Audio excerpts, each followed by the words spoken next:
Welcome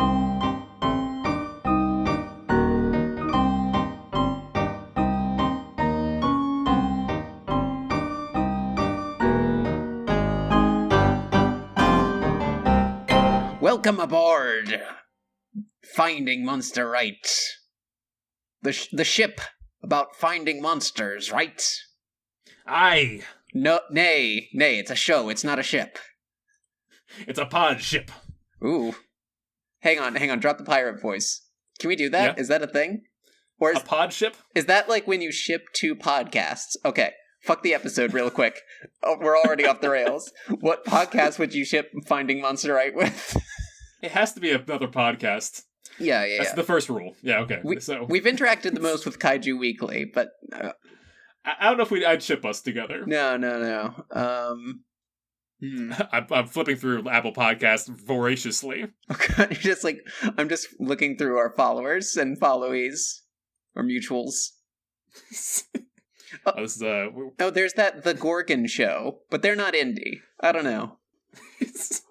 Personally, I'd ship us with Experience Share, the Pokemon podcast. I'll let that go. I haven't listened, but I'll accept it. Oh wait, what about Plumbing the Death Star? Yeah, I mean, probably one of their sister shows. Maybe it should just be Kaiju Weekly. We are already way off track. Yeah, back on track. I'm your host, Adam. I'm your host, Allie. And... I'm also your captain, Adam. Fuck. Damn it, alright, you called it. You can say co-captain. That doesn't count. Come on. All right, That's not really a position. All right, I'm your Starscream, Allie. I'm the Starscream of this pirate ship. That's way too accurate of a moniker. And today's episode is Primates of the Caribbean, Lord Megatron. The Voyage of the Orang Pendek. Yes, we're traveling to a new isle off the coast of our usual locations in Indonesia. To talk about a cryptid. Mm-hmm. A cryptid by the name of Orang Pendek, otherwise known as the Short Person. Dun dun dun! That is what Orang Pendek means in Bahasa Indonesian. Right. Picture your typical Bigfoot, but instead, make him shorter of stature. Mm-hmm. Make him a little more yellow-green. And a little more jungle-based. And you've got your Orang Pendek. I got a little more reddish-brown, like orangutan colored. You know, I believe that until we heard we listened to a Monster Quest episode on it, and they really drew that line between. They took the stance of it's not an orangutan. It's the Orang Pendek. We have orangutans. They're somewhere else on this island. It's not one of them. They laid out a map, and it was like at the tip of this island, Sumatra. Yeah. They're like, that's where orangutan hang out. And in the middle is where these creatures have been spotted. Now, let's talk about Monster Quest really quick. Monster Quest is a History Channel program from the early 2000s that I watched too much of as a child, and I think it broke me. Witnesses around the world report seeing monsters. Are they real or imaginary? Science searches for answers on Monster Quest. But like a great clay artist, we've reformed you. Yes. So that when you re-encounter this material, it doesn't you're now newly forged to take it on. Beautiful. Thank you. I have a horrible genetic disease where I can't hear the phrase "on a mission" without filling in the rest of the lyrics to Love Game by Lady Gaga. And so the catchphrase for this show, which didn't appear in this episode, but Stan Bernard, the narrator, goes like, "Monster Quest is on a mission." And so every time he comes back from a commercial break or something, I'm just like, "Monster Quest is on a mission." And it involves some heavy touching, yeah. I don't know if anyone else is broken in that particular way, but I'm glad that you are. I love you so much, man. Thank you for that. Yeah, this episode follows two veteran Orang Pendek researchers, as they're called. Right. as they delve into this island where not only it has its own histories too, beyond just the fact that orangutan live nearby. Right, yeah.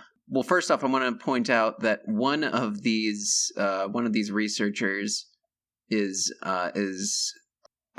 goes by the last name of, I forget what his name was. Okay, but his shirt just says amplexus. It's like, at first I was like, he's like, that's a science word, right? Do I look like a real science boy? But like, he does have credentials. He is like a real wildlife photographer. So now I think he knows what amplexus is, and everyone in the History Channel, everyone involved in like post-production or like standards and practices approving this going on there, we just thought it was like a cool, geeky science word. It's not? Google amplexus really quick. Oh, no. So the keyword there is amp as in amphibian, but the X in the middle is very literal. Yeah, no, amplexus is just the technical term for frog spooning. So, like, at first I thought this guy was not in on the joke, but I think maybe now he just rules.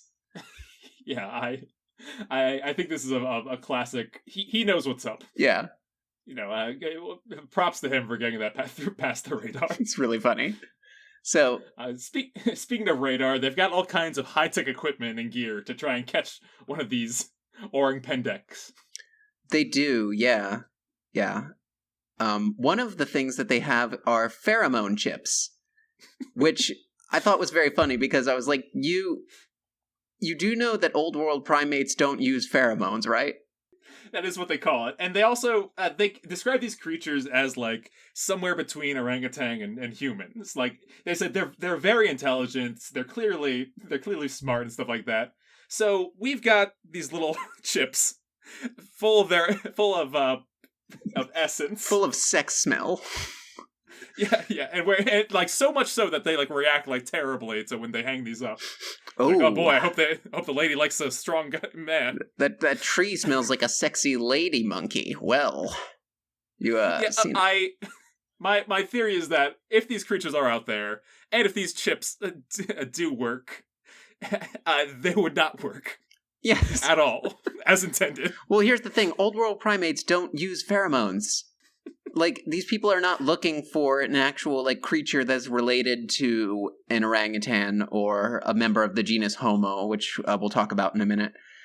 They're looking for, like, an archetypical beast man who is just, like, a guy but kind of beastie, and he smells pheromones, and he lives in the woods, and he eats bugs and sticks and whatever. These people live inside a damn cartoon world. I think if you painted a tunnel on the side of the mountain, you could eliminate a fair number of them from the gene pool. Right.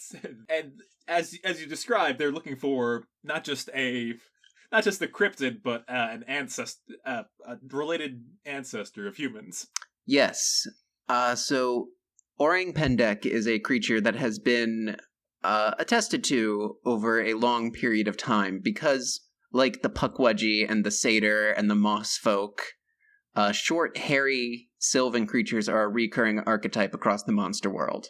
It's more explicable as a psychological phenomenon than a biological one, I think. I think, like, you think of, like, weird little hairy guys that live in the woods. Yeah, I can also totally see, like, in the same way that they filmed Lord of the Rings. Yeah, maybe it was a regular-sized thing, just a little farther away. Yeah. And, oh, yeah, that was another thing. So, Stan Bernard, the narrator, who is the voice that I hear when I imagine a generic man, I suppose, he said that Homo floresiensis, the species of human that was discovered in 2004, were called hobbits after the tiny creatures from the movie Lord of the Rings. Now, if you're a big nerd, you probably know that the series is called The Lord of the Rings, and that it is more accurately described as a 3-part novel that was famously adapted into an early 2000s film trilogy, rather than a singular movie. This is a useful comparison because if you don't know much about anthropology or field biology, but you know about Lord of the Rings, it gives you some understanding of how much research went into this project. Yes, it might be a little bit of SEO on their part, because, you know, at this time, Lord of the Rings was the fresh hot market. Also, the YouTube video for this episode is not the name of the episode as it was aired. It's instead called Real Hobbit Captured on Camera. Must see. Click for hot pics. Yeah, no, they're really going for that. Which I want to talk about. Hey, seatbelts, everyone!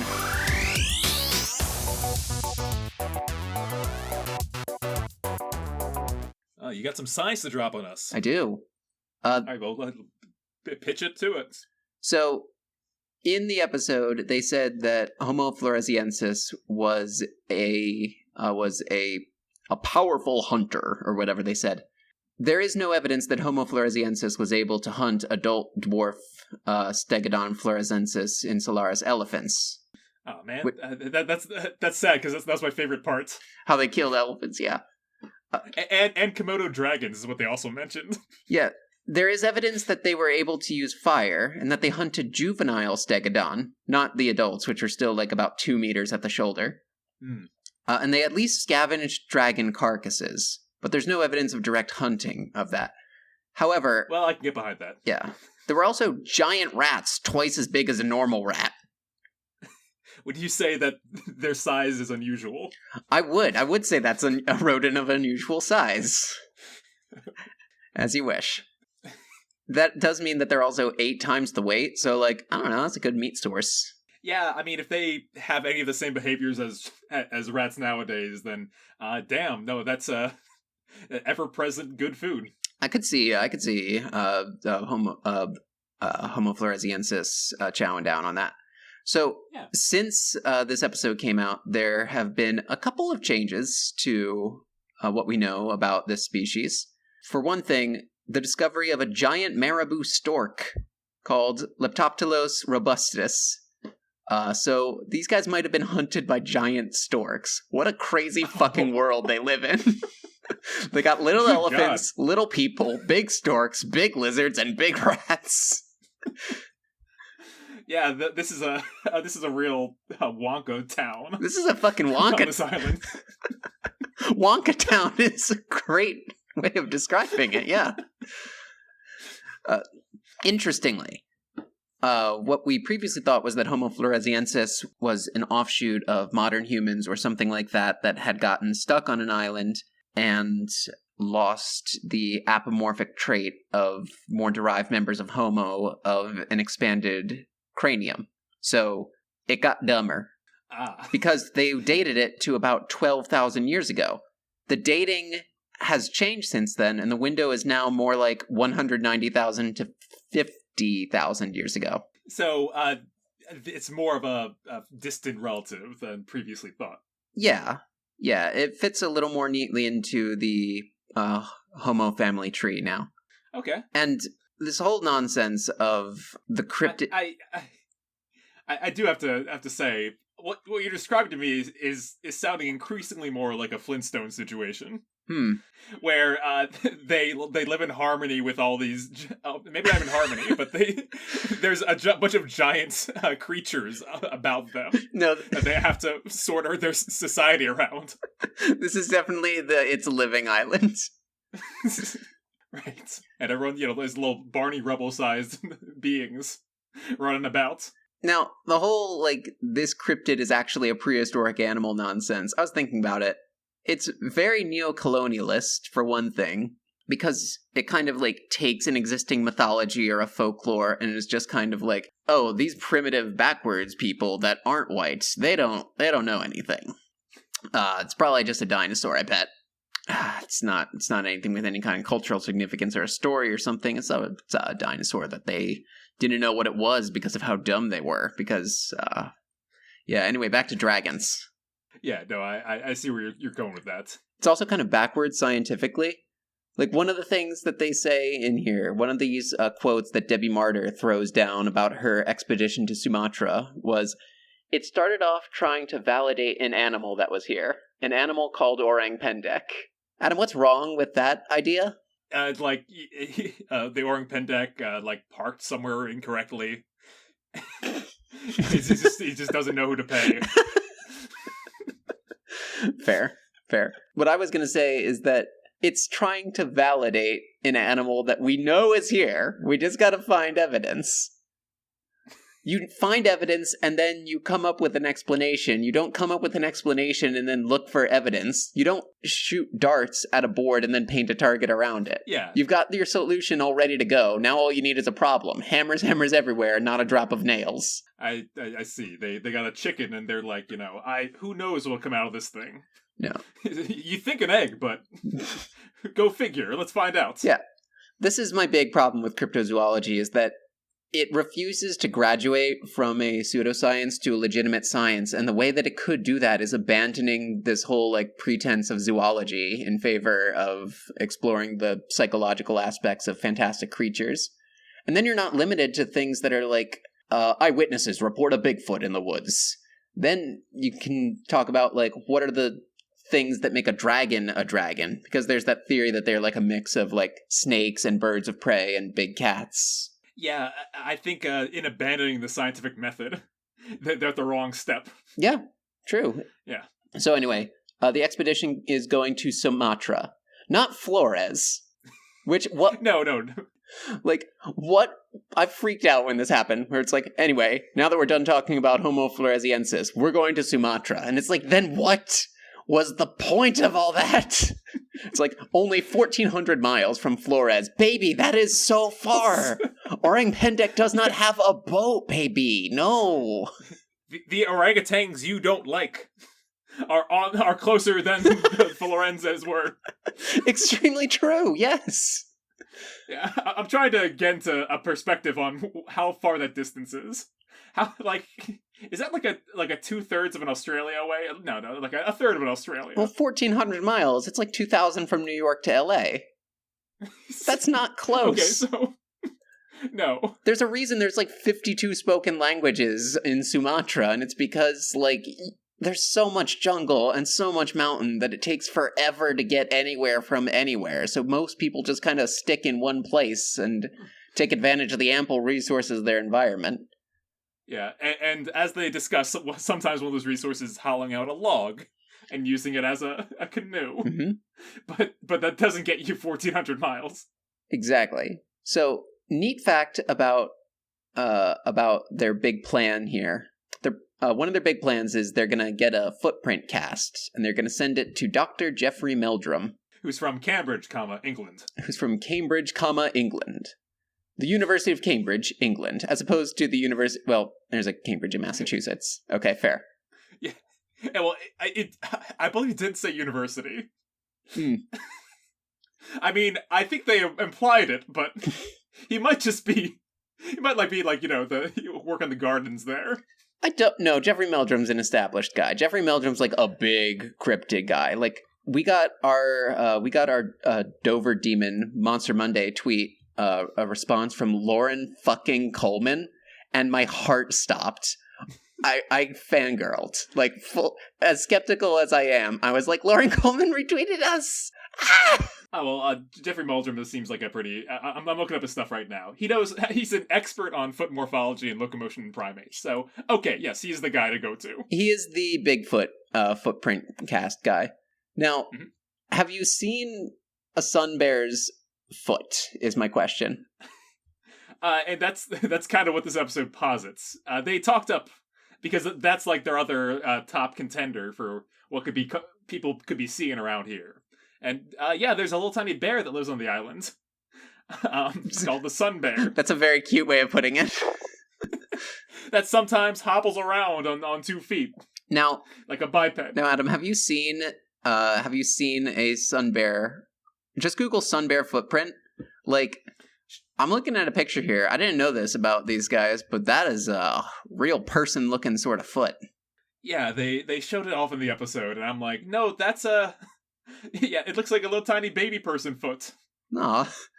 So I can definitely see how this would mix up. Sun bears are also that one bear from that series of pictures about sun bears look like a human in a bad bear costume trying and failing to look like a bear. Yeah, you can totally see that. The line on their stomach, the upside down, the U shape, is what does it for me. That's where the zipper goes. I love a sun bear. They're such good boys. I'm just looking at pictures of funny bears now. But yeah, no. that's what everyone's theory is that, what the orang Pendek is just a sun bear. And these tracks they're seeing are probably sun bear tracks. Yeah. Now, fun fact about footprints. Footprints are actually not better than anecdotal evidence. Oh, they're not? No, it turns out anyone can make a footprint-shaped hole in the ground and then fill it with plaster. Yeah, I think we encountered some of that in our Robert W. Morgan expedition. Yeah, so if someone comes at you with a footprint cast, you kind of just have to take their word for it, so it's anecdotal. Sure. Although I will say they show all the pieces here, except for the fact that they don't... I suppose they could just put an imprint in the mud on this island and say, look what we found. A lot of it was cut that made it feel like a YouTube prank show. The one guy whose name is Adam Davies, I believe. Mm-hmm. He said, like, not a week goes by that I don't think about how beautiful this place is. Now, of all my criticisms and all my skepticism about this show, this is the one comment that I directly quoted him saying, and I just said, dude, Sumatra isn't gonna fuck you, bro. Like, what a wild thing to criticize. Yeah, So, they go about doing their thing with their trail cameras, and they're looking for prints, and they're trekking around the woods like I did when I was watching the show back in the day, and I was, like, walking around the creek, stepping over logs and stuff, looking for, I don't know, Bigfoot or something in the woods. Yeah, sure. Oh, one of their guides is named Sahar. He's the best character in the show. Sahar was amazing in this, I gotta say. I'm a huge Sahar stan. I'm glad we agree. Yeah, he had a real good energy. And I also like his dimensions, too. He was very adorable, like, paddling the back of the canoe. I want to see the Sahar show. Yeah. Sahari is what it's called, and he just goes around nature. Yeah. Also, no last name. Maybe that's just his handle. He's like Madonna. Yeah.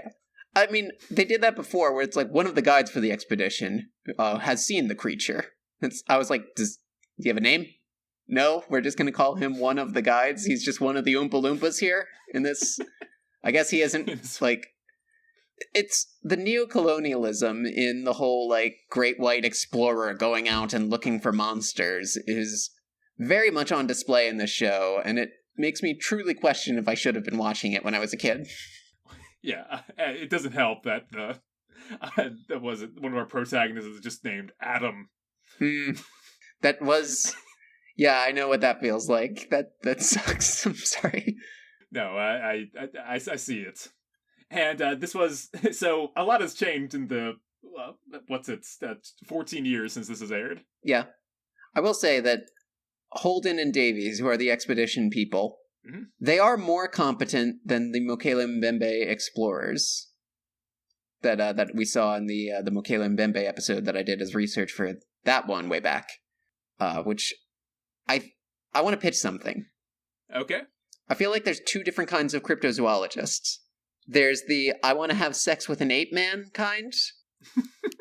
And there's the Jesus is real because and only because dinosaurs are real, and if dinosaurs aren't real, then I'll just kill myself kind. So at two very different ends of the spectrum. Yeah, like I would never...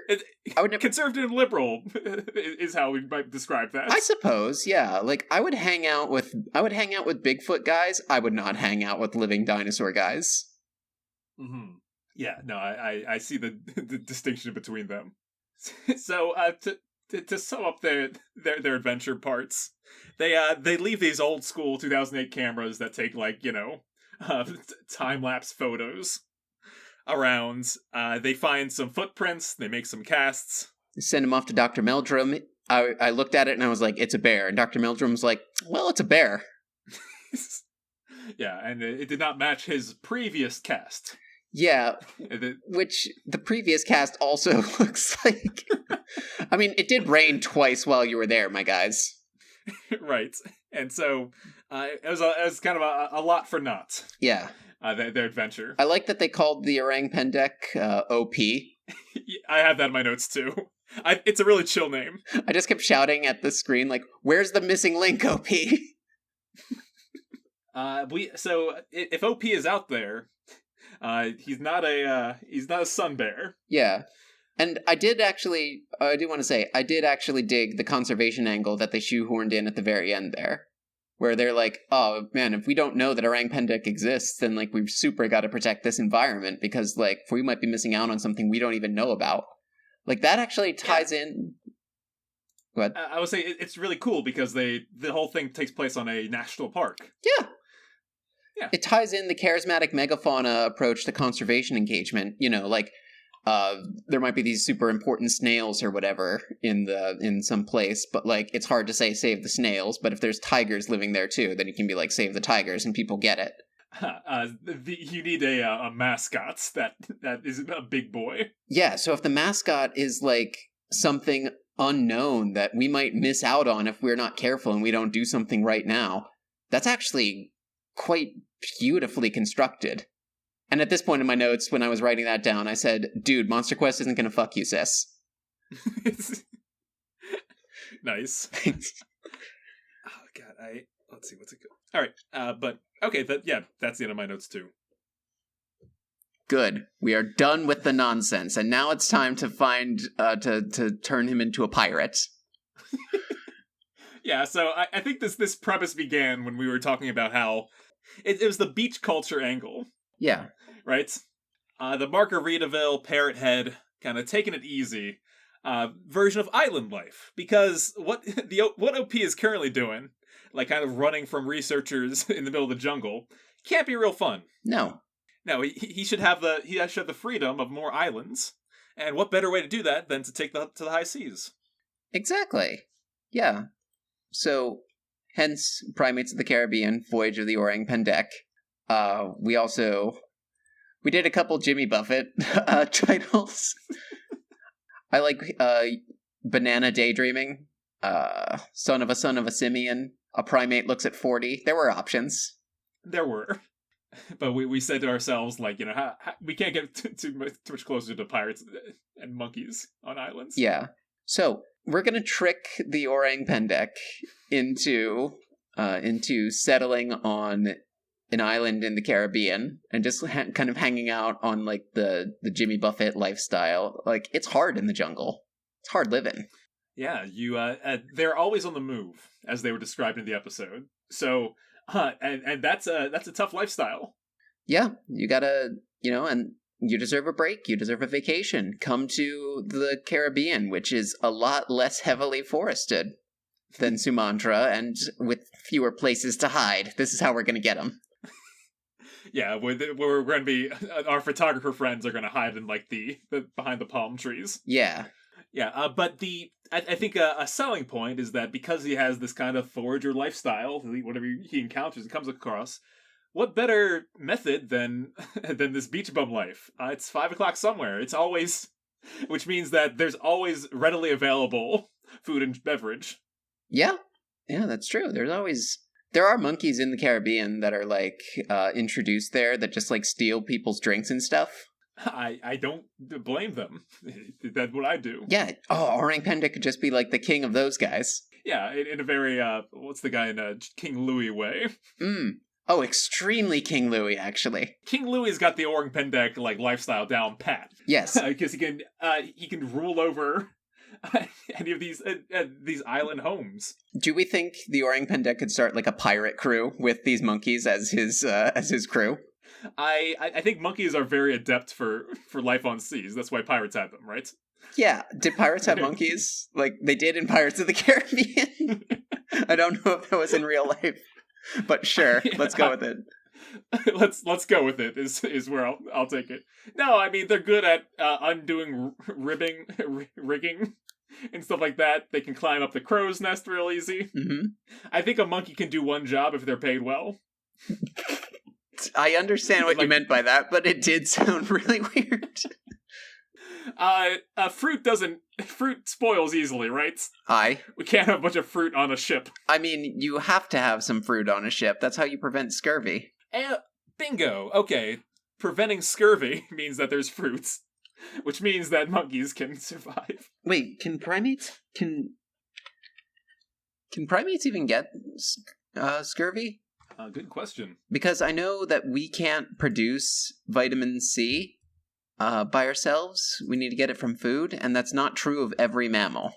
Man, other primates and guinea pigs are the only mammals that require vitamin C in their diet to prevent scurvy.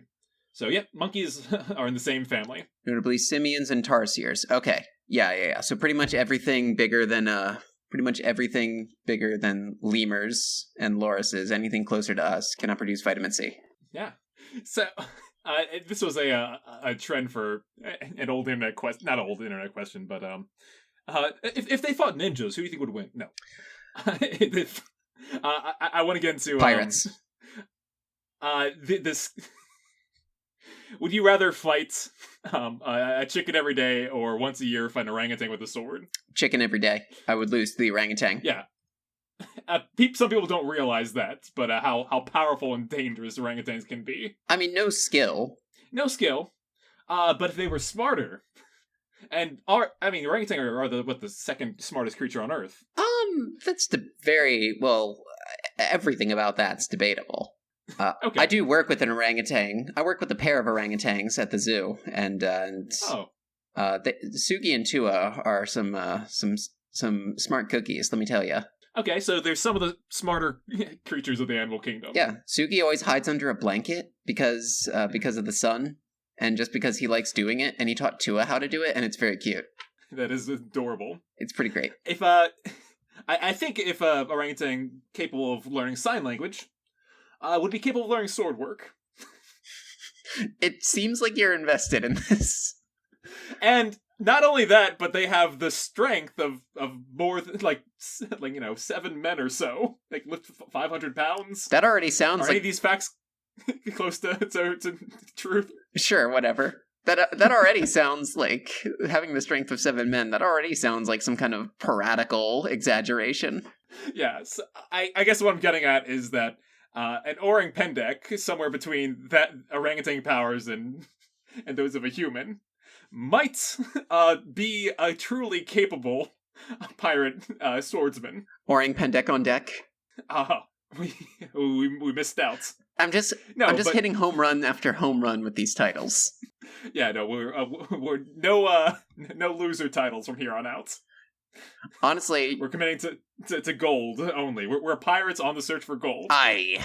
But yeah, no, I think an orang pendek with a sword is a monster.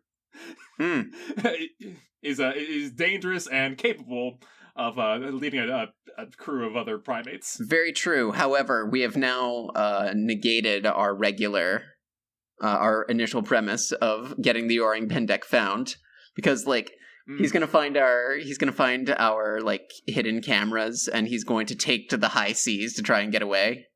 Yeah, I now that you mention it, having an orang pendek I don't think introducing him to the seafaring lifestyle and then taking it away is a good plan.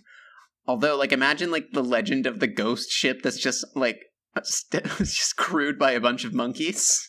That's pretty awesome. It rolls into town, and you're just like, oh, let me tell everyone, and just monkeys emerge and eat everything, destroy shit. Oh, that rules so hard. Yeah, the only way to make it better is if they're undead, like in Pirates of the Caribbean. I mean, I think they are. I said it was a ghost ship. I think they sail away, They forget to pack enough bananas, and they die of vitamin C deficiency, and then they become a ghost ship. Yeah, I'll in the same way that you said sure to that, I'll say sure to that. Yeah, sure. They the island they land that they are given has a parcel to us. It has Cortez's gold on it, or whatever nonsense. Mm. So yeah, no, this is a bad situation that we've just unleashed upon the world. Whoopsie-daisies. Ports are no longer safe. No. We've crippled maritime trade, which is bad. Maritime trade doesn't need any more wounds in it. How many boats are you thinking to get caught in the Suez Canal? Ooh. With the orang pendek, terrorizing the seas. This rules. I also love the implication that orang pendek is going to get smart enough to actually cripple global trade. Like I said, it's not hard. Just one ill-placed ship can do it. Yeah. And what iller ship Do we have a name for the vessel that the Orang Pendek mites? My favorite pirate, historically, was is Jeanne de Clisson, the Lioness of Brittany, and she commanded the Black Fleet, led by the flagship My Revenge. Damn. I think we call the I think the name of the ship should be the My Revenge. That's cool. Leading the charge of the Orange Fleet. Oh wait. How about instead of Queen Anne's Revenge, like Blackbeard, the Orang's Revenge? Did that scan? I think that hits a little bit better. Okay, the Orang's Revenge. And as we pointed out, the Orang has some stuff to be mad about. Yeah, like we didn't talk about how Homo floresiensis was probably wiped out by its first contact with Homo sapiens. Yeah, there's a time when both of them there was a time when they both lived at the same time. Then everything changed when the People Nation attacked. And the Homo sapiens said, "Wow, you're different. Get out of here. Your line is no more." Damn. So I could see their descendants, the Pendek, if that's true, their true origins, would be mad about this. I can't imagine they wouldn't be. Yeah, their little island jungle has now become an armada. Because all it takes is if they can make the trip back with ships and knowledge, give them a couple generations, you got a whole pirate state coming. Very true. Yeah, they grew up in island time. It wasn't this Jimmy Buffett peace loving community. It was harsh. They had to survive, so now they're going to survive everywhere. I think we created a monster. Yeah, we found a monster, all right. I think the way to settle this is going to be if we have to figure out how to get how to set them at peace. How do you set a ghost ship at peace? Yeah, let's sort it out. We can't just give them the planet. No. No, that doesn't work. Although this would be I think this is my preferred version of Planet of the Apes. No, this guns on horses stuff. I want monkey pirates, please. But okay, how do you deal with them? I think you have to introduce their natural enemy. Elephant ship? Yes. Or storks. There's so many options. There's so many callbacks I can do. Okay, sun bear ships. I think their natural enemy is the storks. Yeah, the storks. Instead of fighting them on the seas, we have to take to the air. With storks? Yes, we have to bring back an elite squadron of these storks. We have to bring them back with some Jurassic World Dominion tech, which we can do now because there's dinosaurs around, I guess.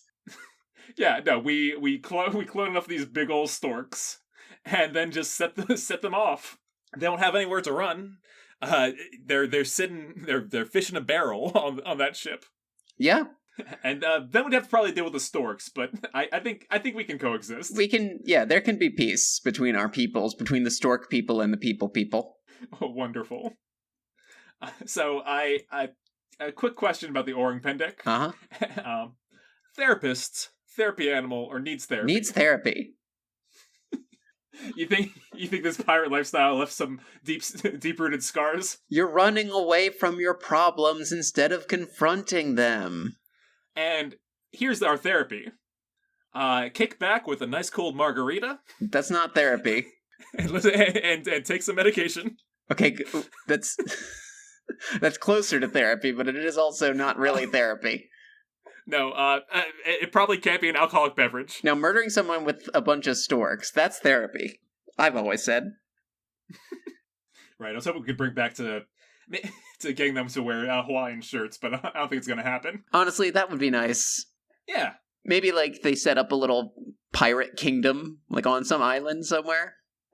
Yeah, sure. And instead of us leaving cameras around and stuff like that, we'll just leave, like, biodegradable, like, Hawaiian shirts about.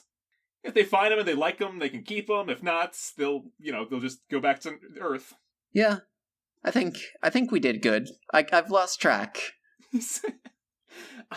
Well. But I think we did good. That's all that matters at the end of the day. Yeah. in our semi-colonialist world. Mm. I think we did okay. Yeah. Boy, that really sums it up, huh? Well, let's take the Orang Pendek to the final rating place. Let's go do it. Yeah, we're keeping close tabs now since our great reset. Yeah. The Orang Pendek, it's a small Bigfoot from a place where apes already live. I fail to see the point, but I do like how it's like, honestly, watching this Monster Quest episode, it made me want to go back to the stream behind my parents' house more than anything. And I would rate that emotion 7 out of 10. All right. To your points, the kind of light diet Bigfoots that we will definitely encounter more of and have in the past in the cryptozoology world is a little off-putting, but the tie-ins to the Homo florensis is very intriguing to me. Even though, as we've said, it's kind of a lot of pseudoscience nonsense. It makes it a little more interesting, and I think whether it's in peace and war, taking to the seas and exploring other islands, would be a very fun direction for a cryptid to take. Jungles and islands, not just forests. Thumbs up. So, the Orang Pendek for me gets a 7.7. I like that. That works. All right. Damn it. Oh, fuck. Okay. The Orang Pendek from me gets a 5 o'clock somewhere. So, thank you for joining us on this expedition to New Horizons. Next time, we're traveling, not somewhere on our little blue marble, are we? No, we're going, we've lost that marble a long time ago. Prepare for, we had a new way that we're going to end the episodes now, right? Do you recall what that was? I think it's just going to be a song parody every time. Okay, does anything, what Buffett tune are we getting? Nah, we're doing Flocking Molly. Okay. On the Orang's revenge, dragon storks and an elephant are dancing with the hobbits. On the Orang's revenge, have a gog with your monkeys and me.